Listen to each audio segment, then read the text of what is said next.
Coffee on the vid, tapping back in, man. And T-Pain is a good dude, a nice guy. You can tell, right? He's like, yo, there's only a few pieces of ish out there. I ain't gonna sit here like a clown and get hit in the face with pies and all that. You know what I mean? Like, a lot of individuals just been up out of there, like, first really fucked up thing that flew at him like that. Like, I can't tell because it's from a distance, but he looks all wet and ish, like in his shirt. Like, fashion-ish going down, or he's covered in brewskis or something, man. But like, he's like, yo, I don't want to cut the show short. I want to perform. I appreciate y'all coming out there, and that's dope to see, man. You know what I'm saying? Like, celebrities are just people too. This is facts. You know what I'm saying? A lot of people got it in their head. That's always been a thing where people be thinking celebrities are like mythological beings or something, like Greek gods. Y'all know what's his name? Kim Jong-un, or however the fuck you say his name, over there in Korea. Convinces a lot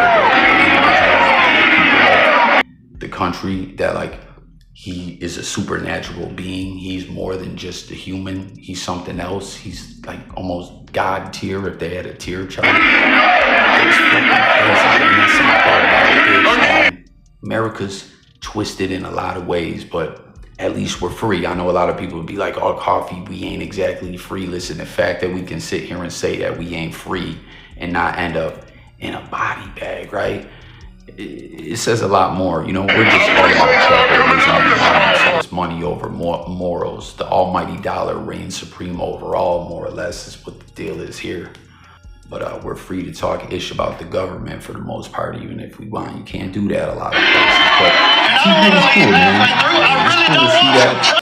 And cool to see him still around, still active, still making money. I remember seeing him on Bar Rescue. Comment if you've seen that episode and you rock with that show, man. John Taffer's but that run it's amazing, man. From the moment I'm Sprung dropped, and after that, like his projects that he dropped solo, but then his collabs. Remember the T-Wayne-ish with him and Lil Wayne? There's a Harb joint, man, where it's like the Q-Tip vibe thing, like remixed, sampling something else, and it's like I'm so fly that I don't know why. It was like Wayne and T-Pain, you know, T-Wayne. I feel like they were supposed to do a whole project together. Maybe they did like a mixtape or something unofficial, I'm not sure. But like T-Pain, that run that he had, you know, at the same time with his ish dropping, where he can't miss, everything he puts out as a hit, he was doing everyone's hooks. Y'all remember that, man? Like, R.I.P. Nate Dogg. Nate Dogg will forever go down in history, in my opinion. Comment if you guys concur, for sure, that Nate Dogg, remember on the Gangsta Nation song, West Side Connect Gang, right? He said, it ain't a single until Nate Dogg singing on it. That was facts, bro. R.I.P. Nate Dogg.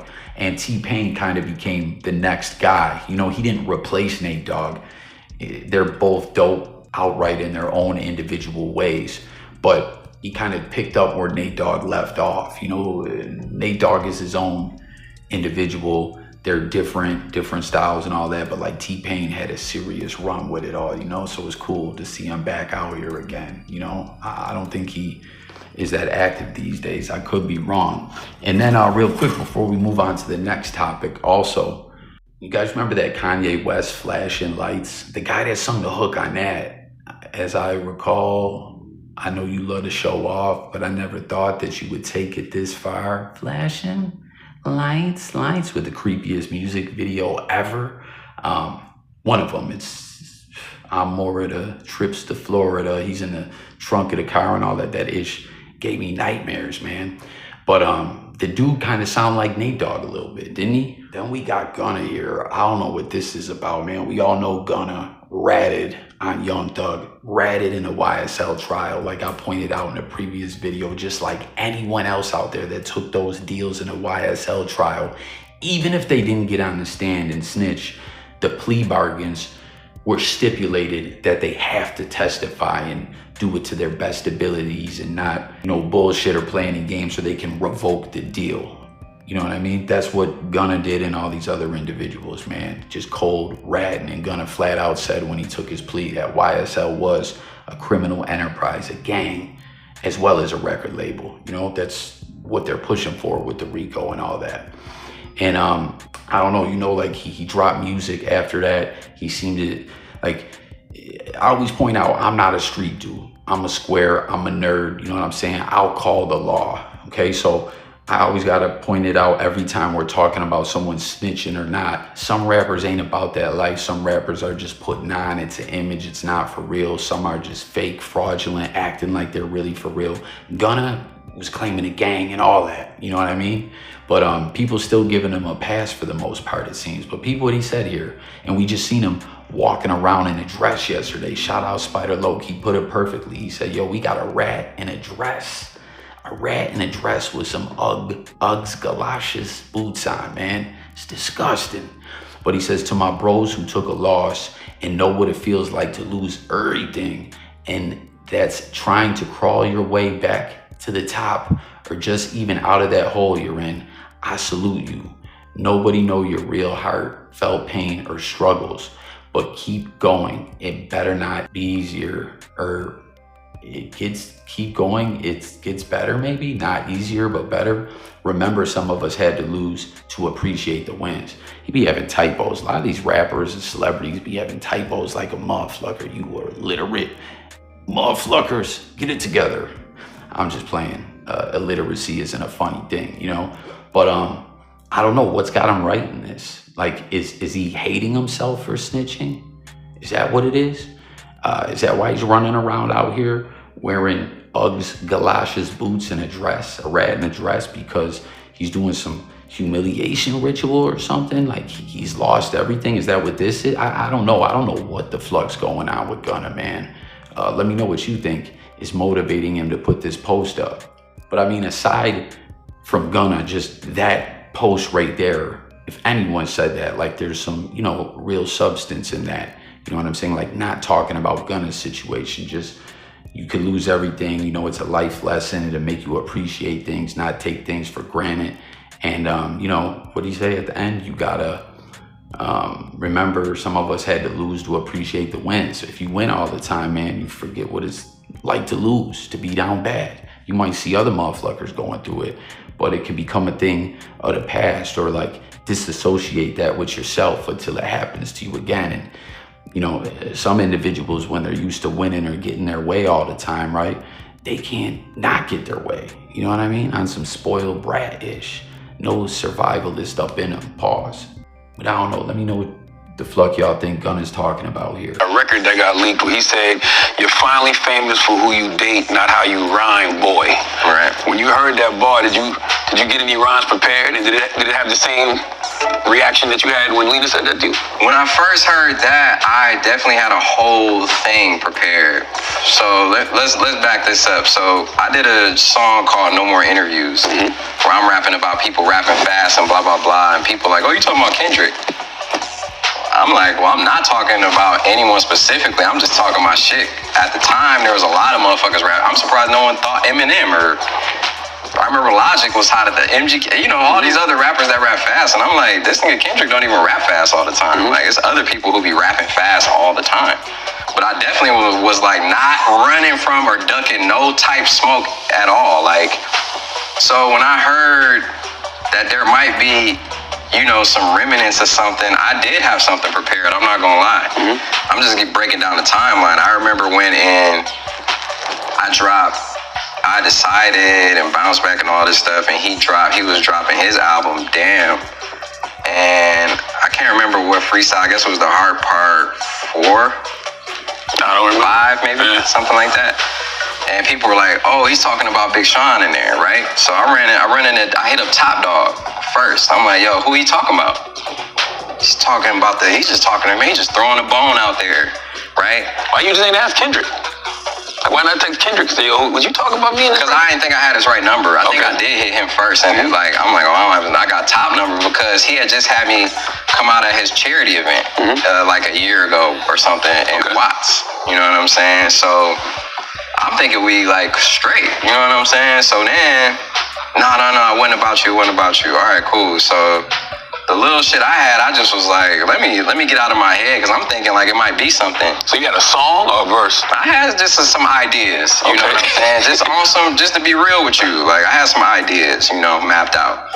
So I get to the point where I'm like, damn, do we got something going on? That's why I had something prepared, right? And then when I run into Dave Free, and he's like, nah, bro, it ain't nothing. Like, it's all love. He said something like that wasn't directly towards you, it was for anyone, Okay, so then Nipsey dies. And I sit on a plane next to Punch, random as hell. We're headed to J. Cole's festival. And he's like, you ever talk to Kendrick? And I'm like, no, I never, I know it ain't shit there, but no, we never really spoke. Then around that time, like that day, or maybe the day before that, or the week, or day within that same time period, that leaked shit happened. It was a leaked verse, and it said what you said. Yeah. I'm like, damn, nigga, y'all motherfuckers said it wasn't shit and it was something. So you got me looking crazy. But maybe he prepared something just like the same way you was thinking. He was like, let me get my nukes just in case too. Right, but the thing is, that song came out and he changed that bar, right? So it wasn't on the song anymore. It was a leaked verse. So I had to keep that in mind, because I was pissed when I heard it. So then I'm like, okay, he changed that on his own. So he probably came to the conclusion that it was nothing. So then me and him talk. And I got the text on my phone. And he's like, I might pull the text out and Let's read hear it. Why not? Hold on. So this is me. And then this is him. What up, Chambo? Yes, we're in great grievance. That's real? Wrongly. So, in a sense, I don't want to say it. He apologized, in a sense, for going that far, for that shit coming out, right? So I wanted to show you that because, in a sense, he apologized, in a sense, for going that far, for that shit coming out, right? So I wanted to show you that because, in a sense, he apologized, right? So if Kendrick apologized for that same leak that I heard prematurely, right, that he didn't use, then it leaks fully later, right, and people hear it, and we already discussed it. And he said, appreciate the shout out on the Nipsey song. I already addressed it on the song with Nip. Lack of communication and wrong information for people fueled by the ego is like mixing flames with diesel. That's what he said to you in the... No, that's what I said on the song with Nipsey. Oh, I know, but in the text it sounded like he's kind of said the same thing. Yeah, that's why I said it in the song, because in that text he said, yo, my ego, da-da-da. So it's like, when that shit leaks, it's like people are like, oh, you heard what he said about you? I'm like, nigga, I'm not a clout chasing ass nigga, bro. I'm solid and I stand on mine, and I'm not about to do something because everyone thinks a certain thing. Like, we already talked about it, and that's what it's been. I ain't really had too much communication with him since then. And but I just want to I represent a lot of people from my city, from where I come from, fans of mine who think I didn't stand on my shit, and that's not the case. That's what I want to clarify. I wasn't being a bitch nigga or like tucking my tail or nothing like that. And if it was real smoke, if it was really something to stand on, I would be full front. I would be there front and center for it, and I would be prepared. You know what I'm saying? But it's not. And people want to make something that is not. So that's something that I never really got a chance to clarify. And, to me, it's better to be about business and to be authentic. And if there's literally not a problem there, then I'm not about to feed into no narrative that isn't true, that I know isn't true. Apologize, in a sense, for going that far, for that shit coming out, right? That wasn't beef with Kendrick. So I wanted to show you that because, in a sense, he apologized, right? So quite a few of those come if out. Kendrick apologized for that same leak that I heard prematurely, right, that he didn't use, then it leaks fully later, right, and people hear it, and we already discussed it. And he said, appreciate the shout out on the Nipsey song. I already addressed it on the song with Nip. Lack of communication and wrong information for people fueled by the ego is like mixing flames with diesel. That's what he said to you in the... No, that's what I said on the song with Nipsey. Oh, I know, but in the text it sounded like he's kind of said the same thing. Yeah, that's why I said it in the song, guys. In that text he said, yo, my ego, da-da-da. So it's like, when that shit leaks, it's like people are like, oh, you heard what he said about you? I'm like, Nigga, I'm not a clout chasing ass nigga, bro. I'm solid and I stand on mine, and I'm not about to do something because everyone thinks a certain thing. Like, we already talked about it, and that's what it's been. You know, I ain't really had too much communication with him since then. And, you know, but I just want to let, like, I represent a lot of people from my city, from where I come from, fans of mine, who think I didn't stand on my shit, and that's not the case. That's what I want to clarify. I wasn't being a bitch nigga or like tucking my tail or nothing like that.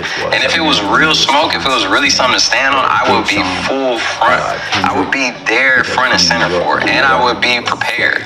You know what I'm saying? But it's not. And people want to make something that is not. So that's something that I never really got a chance to clarify. And, you know, to me, it's better to be about business and to be authentic. And like, if there's literally not a problem there, then I'm not about to feed into no narrative that isn't true, that I know isn't true. Kendrick, and I'm like, damn, why aren't they saying Eminem or any of these other individuals? Then it seems Kendrick felt some kind of way when I let him know it ain't like that. And then Kendrick basically did the same thing to him, more or less, is what it sounds like. It's crazy the way Ish goes down. But it is funny hearing Big Sean talking about, I mean, I heard some people talking like I'm a bitch or something. Like, I ain't no bitch ass dude. Like, come on, Big Sean, like, you ain't tough like that, man. Was it Mano? Someone kind of sunned Big Sean on the red carpet one time, man. Like, yeah, and I think when they asked him about it, like, what did you think? And he was like, man, I'm from the D. I thought I was gonna have to knock him out. Like, come on, Brody. Like, don't get me wrong. I'm a slim individual myself, and you know, I can squabble a little something, you know what I mean? I've been in some scraps and whatnot, and there's some other cats that I've seen skinnier than me that got hit at it hands, you know what I'm saying? They'll hit you with an 8-piece combo before you even know what happened, or like a 150 weight boxer or whatever that is, featherweight or whatever, you know what I mean? But like, Big Sean, you ain't that, man. You ain't got squabbles like that.